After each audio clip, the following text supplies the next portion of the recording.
Welcome to the 1,000 Nights and 1 Night. Now, when it was the 425th night, she said, It hath reached me, O auspicious king, that when the jeweler, the Baghdadi, fell sick and made sure of death, he called to him his son, named Ali of Cairo, and said, O my son, verily this world passeth away, but the next world endureth for aye. Every soul shall taste of death, and now, O my son, my decease is at hand, and I desire to charge thee with a charge, which if thou observe, thou shalt abide in safety and prosperity, till thou meet Almighty Allah. But if thou follow it not, there shall befall thee some weariness, and thou wilt repent of having transgressed mine injunctions. Replied Ali, O my father, how shall I do other than hearken to thy words and act according to thy charge, seeing that I am bounden by the law of the faith to obey thee and give ear to thy command?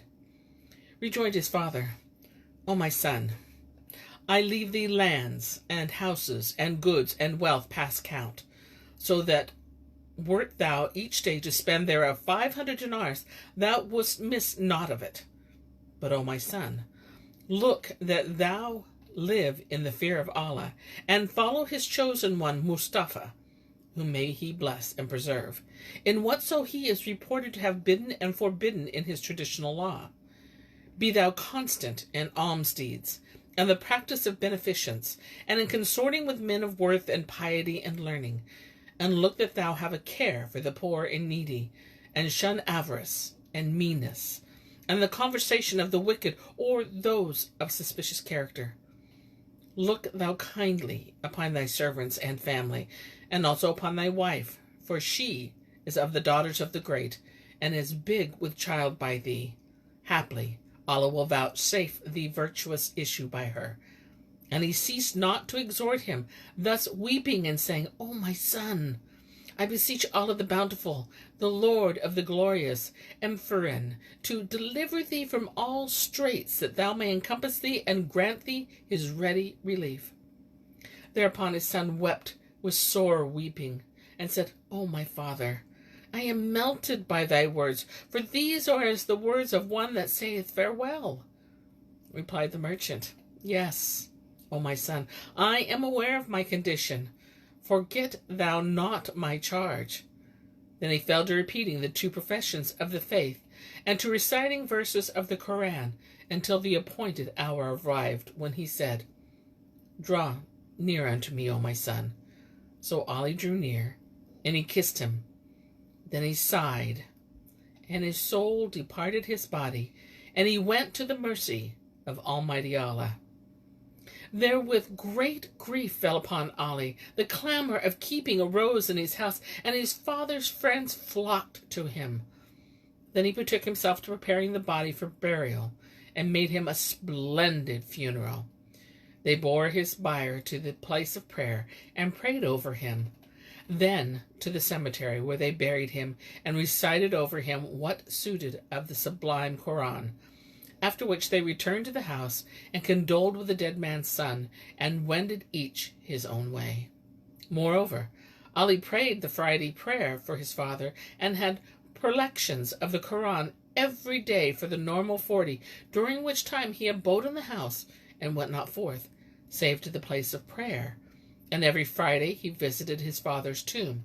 So he ceased not from his praying and reciting for some time, until his fellows of the sons of the merchants came to him in one day, and saluting him said, How long this thy mourning, and neglecting thy business, and the company of thy friends?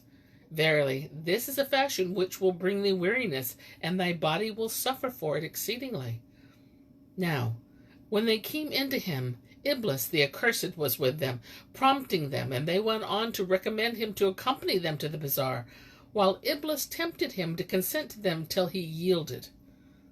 And Shahrazad perceived the dawn of the day, and ceased to say her permitted say. Now, when it was the 426th night, she said, It hath reached me, O auspicious king, that when the sons of the merchants went in to Ali the Cairene, son of Hassan the jeweler, they recommended him to accompany them to the bazaar, till he yielded that the will of Allah, extolled and exalted be he, might be fulfilled. And he left the house of mourning with them. Presently they said, "Mount thy she-mule and ride with us to such a garden, that we may solace us there, and that thy grief and despondency may depart from thee." So he mounted, and taking his slave, went with them to the garden in question. And when they entered, one of them went and made ready the morning meal, brought it to them there. So they ate and were merry, and sat and talked till the end of the day, when they mounted and returned each to his own lodging, where they passed the night. As soon as the morrow dawned, they went again. Ali said, "Come with us." Asked he, "Whither?" And they answered, "To such a garden, for it is finer than the first and more pleasurable."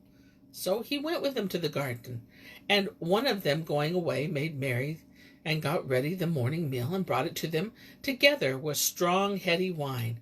And after eating they brought out the wine, when quoth Ali, "What is this?" And quoth they, "This is what dispelleth sadness, and brighteneth gladness." And they ceased not to comment on it, till they prevailed upon him, and he drank with them. Then they sat drinking and talking till the end of the day, when each returned to their own home. But as for Ali the Cairene, he was giddy with wine, and in his plight went into his wife, who said to him, "What aileth thee that thou art so changed?" He said, "We were making merry today with one of my companions brought us liquor, so my friends drank, and I with them, and this giddiness came upon me." And she replied, "O my lord, say me, hast thou forgotten thy father's injunction, and done that from which he forbade thee in consorting with doubtful folk?" Answered he, "These be the sons of the merchants. They are no suspicious folk, only lovers of mirth and good cheer." And he continued to lead this life with his friends day after day, going from place to place, and feasting with them and drinking, till they said to him, "Our turns are ended, and now it is thy turn." "Well, come and welcome and fair cheer," cried he. So on the morrow he made ready all that the case called for, of meat and drink, twofold what they had provided, and taking cooks and tent pitchers and coffee makers, repaired with the others to Al Ruza and Nilometer, where they abode a whole month, eating and drinking and hearing music and making merry. At the end of the month, Ali found that he had spent a great sum of money. But Iblis, the accursed, deluded him and said to him, "Though thou shouldst spend every day a sum, yet wouldst thou not miss aught of it." So he took no account of money expenses, and continued this way for the life of 3 years, whilst his wife remonstrated him, and reminded him his father's charge. But he hearkened not to her words, till he had spent all the ready monies he had, when he fell to selling his jewels and spending their price, until they also were all gone. Then he sold his houses, fields, farms, and gardens, one after another, till they likewise were all gone, and he had nothing left but the tenement wherein he lived. So he tore out the marble and the woodwork, and sold it, and spent of its price, till he had made an end of all this. Also what he took thought with himself, and finding that he had nothing left to expend, sold the house itself, and spent the purchase money. After that, the man who had bought the house came to him and said, "Seek out for thyself a lodging, as I have need of my house." So he bethought himself, and finding that he had no want of a house except for his wife, who had borne him a son and a daughter, he had not a servant left. He hired a large room in one of the mean courts, and there took up his abode, after living in honor and luxury with many eunuchs and much wealth, and he soon came to want one day's bread. Quoth his wife, "Of this I warned thee, and exhorted thee to obey thy father's charge, and thou wast not hearken to me. But there is no majesty, and there is no might, save in Allah, the glorious, the great. When shall the little ones eat? Arise, then, go round to thy friends, the sons of the merchants. Belike they will give thee somewhat on which we may live this day." So he arose, and he went to his friends one by one, but they all hid their faces from him, and gave him injurious words, revolting to hear, but not else. And he returned to his wife and said, "They have given me nothing." Therefore she went forth to beg of her neighbors the wherewithal to keep themselves alive. And Shahrazad perceived the dawn of the day, and ceased to say her permitted say. Now, when it was the 427th night, she said, It hath reached me, O auspicious king, that the wife of Ali the Cairene, seeing her husband return empty-handed, went forth to beg of her neighbors the wherewithal to keep themselves alive, and repaired to a woman whom she had known in former days. When she came into her, and she saw her case, she rose and received her kindly, wept, and said, What hath befallen thee? So she told her all that her husband had done, and the other replied, Well, come and welcome in fair cheer. Whatever thou needest, seek of me without price. Quoth she, Allah requite thy abundance. Then her friend gave her much provisions, as would suffice her and her family a whole month, and she took it and returned to her lodging. When her husband saw her, he wept and asked, Whence hast thou that? And she answered, I got it of such a woman, for when I told her what had befallen us, she failed me not in aught, and said, Seek me when thou needest me. Whereupon her husband rejoined, Since thou hast this much, I will betake myself to a place I have in mind. Peradventure, Almighty Allah will bring us relief. With these words, he took leave of her and kissed his children, and went out, not knowing whether he should go, and continued walking on till he came to Bullock, where he saw a ship about to sail for Tamida. Here he met a man between whom and his father there had been friendship, and he saluted them, and he said to them, Whither now? Replied Ali, To Tamida. I have friends there whom I would inquire after the visit of them, and then return. The man took him home and treated him honorably. Then, furnishing him with vivers for the voyage and giving him some gold pieces, embarked him on board the vessel bound for Tamida. When they reached it, Ali landed, not knowing whither to go, but as he was walking along, a merchant saw him, and had pity on him, and carried him to his house. Here he abode a while, after which he said to himself, How long this sojourning in other folks' homes? Then he left the merchant's place and walked to the wharf, where after inquiry he found a ship ready to sail for Syria. His hospitality hath provided him with provision, and embarked him in the ship, and it set sail, and Ali reached in due season the Syrian shores, where he disembarked and journeyed till he reached Damascus. As he walked about the great thoroughfares, behold, a kindly man saw him, and took him to his house, where he tarried for a time, till one day, going abroad, he saw a caravan about to start for Baghdad, and bethought himself to journey thither with it. Thereupon he returned to his host, and taking leave of him, set out with the caliph. Now Allah, extolled and exalted as he be, inclined to him the heart of one of the merchants, so that he took him with him, and Ali drank and ate and with him till they came within one day's journey of Baghdad. Here, however, a company of highwaymen fell upon the caravan, and they took all they had, and but few of the merchants escaped.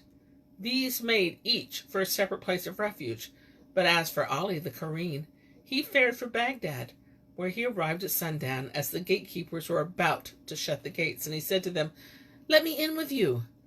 They admitted him, and asked him, Whence come, and whither wending? And he answered, I am a man from Cairo city, and have with me mules laden with merchandise, and slaves and servants. I forewent them to look me out a place wherein to deposit my goods, but as I rode along on my she-mule, there fell upon me a company of banditti, who took my mule and gear, nor did I escape from them but at my last gasp. The gate guard entreated him honorably, and bade him be of good cheer, saying, Abide with us this night, and in the morning we will look thee out a place befitting thee. Then he sought in his breast pocket, and finding a dinar of those given to him by the merchants at Bullock, handed it to one of the gatekeepers, saying, Take this, and change it, and bring us something to eat. The man took it, and went to the market, and where he changed it in, and brought Ali bread and cooked meat. So he ate it, he and the guard gates, and he lay the night with them. Now on the morrow, one of the warders carried him to a certain of the merchants of Baghdad, to whom he told the same story, and he believed him, deeming that he was a merchant, and had with him a load of merchandise. Then he took him up to his shop, and entreated him with honor. Moreover, he sent to his house for a splendid suit of his own apparel for him, and carried him to the Hammam. So quoth Ali of Cairo, I went with him to the bath, and when we had come out, he took me and brought me to his house, where he set the morning meal before us, and we ate and made merry. Then said he to one of his black slaves, O Masoud, take this thy lord, show him the 2 houses standing in such a place, and whichever pleaseth him, give him the key, and come back. So I went with the slave till he came to the street ward, where stood 3 houses side by side, newly built, and yet shut up. He opened the first, and I looked at it, and we did the same to the second, which he said to me, Of which shall I give thee the key? To whom doth the big house belong?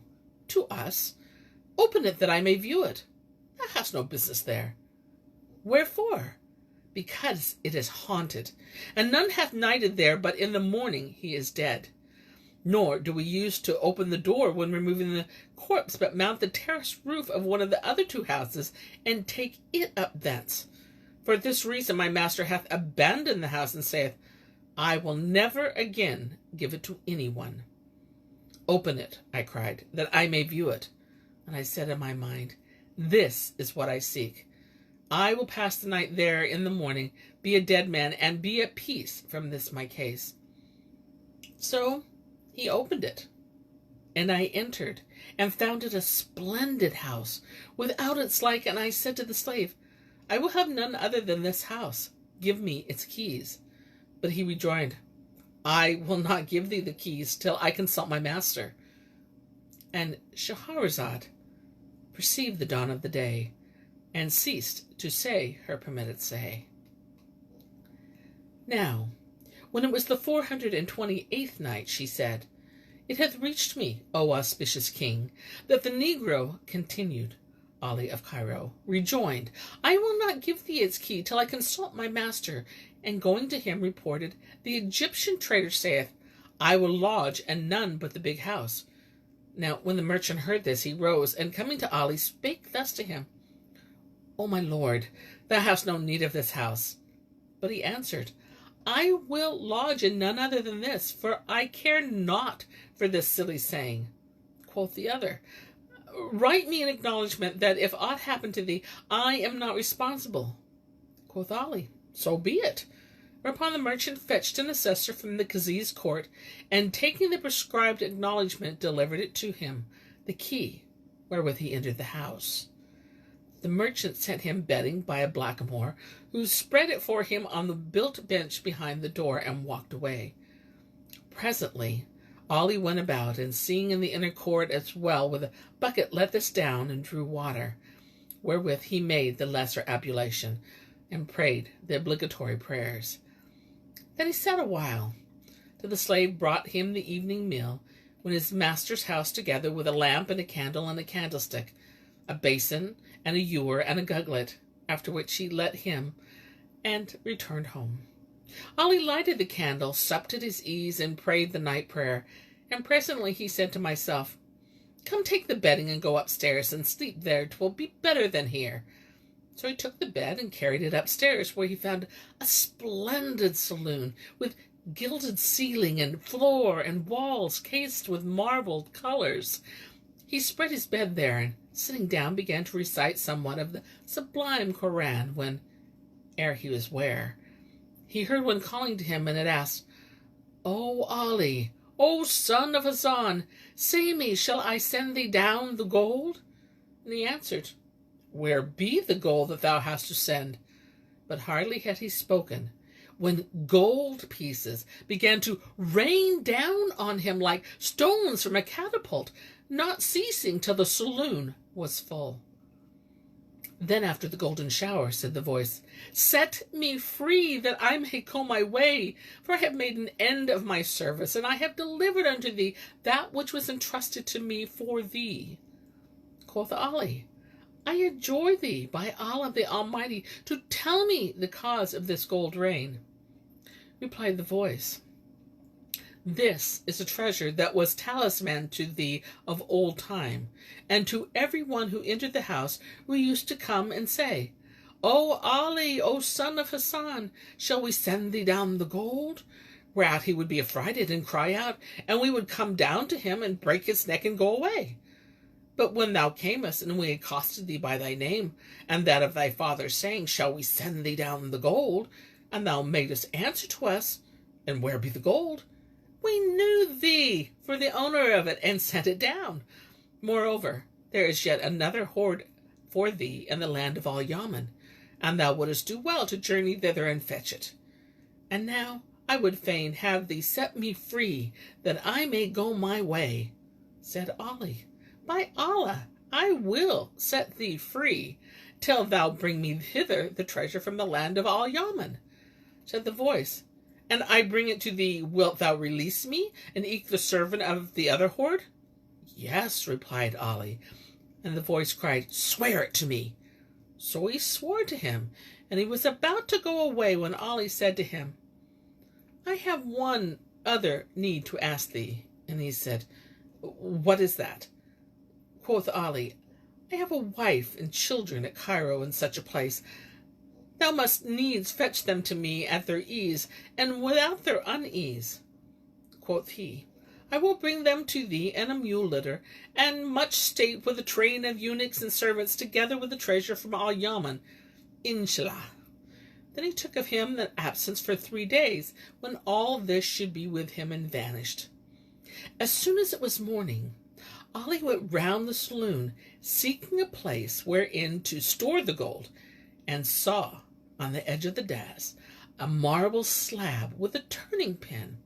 So he turned the pin, and the slab sank, and it showed a door, which he opened, and entertaining found a great closet, full of bags of coarse stuff, carefully sewn. So he began to take the bags, and fell to filling them with the gold, and storing them in the closet, till he had transported thither all the hoarded gold. Whereupon he shut the door, and turned the pin, the slab returning to its place. Then he went down, and he seated himself on the bench behind the door, and presently there came a knock. So he opened, and he found the merchant's slave, who, seeing him comfortably sitting, returned in haste to his master.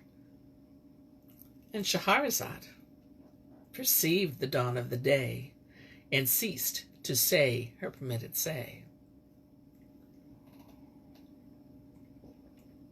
Now, when it was the 429th night, she said, It hath reached me, O auspicious king, that when the house owner's black slave returned and knocked at the door, Ali the Cairene, son of the merchant Hassan, opened it to him, and the negro, seeing him comfortably sitting, returned in haste to his master with good tidings, saying, O my lord, the merchant who is lodged in the house inhabited by the jinn is alive and well, and sitting on the bench behind the door.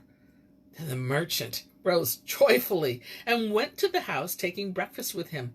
And when he saw Ali, he embraced him, and he kissed him between the eyes, asking, How hath Allah dealt with thee? And Ali answered, Right well. I slept upstairs in the marble saloon. Quoth the merchant, Did aught come to thee, or didst thou see anything? And quoth Ali, No. I recited some little of the sublime Quran, and slept till morning, and when I arose, and after making the minor ablution, and praying, seated myself on the bench behind the door. Praise be Allah for thy safety, exclaimed the merchant, and then left him, and presently sent him back slaves, and white Mamelukes, and handmaidens with household care.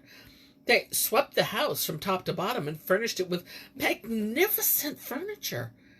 After which 3 white slaves, and 3 blacks, and 4 slave girls remained with him to serve him, whilst the rest returned to their master's house.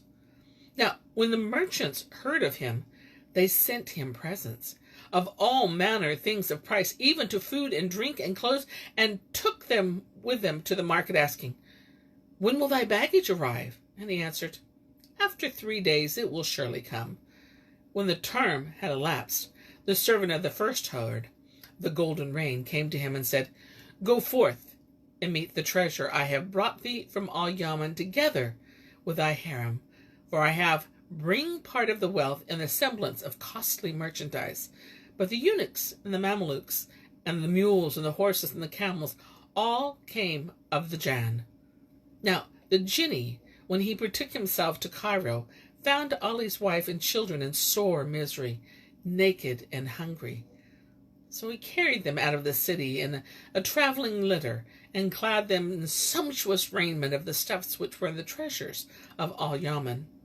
So when Ali heard this, he arose, and repairing to the merchants, said to them, "Rise, and go forth with us from the city to meet the caravan, bringing my merchandise, and honor us with the presence of your harems to meet my harem."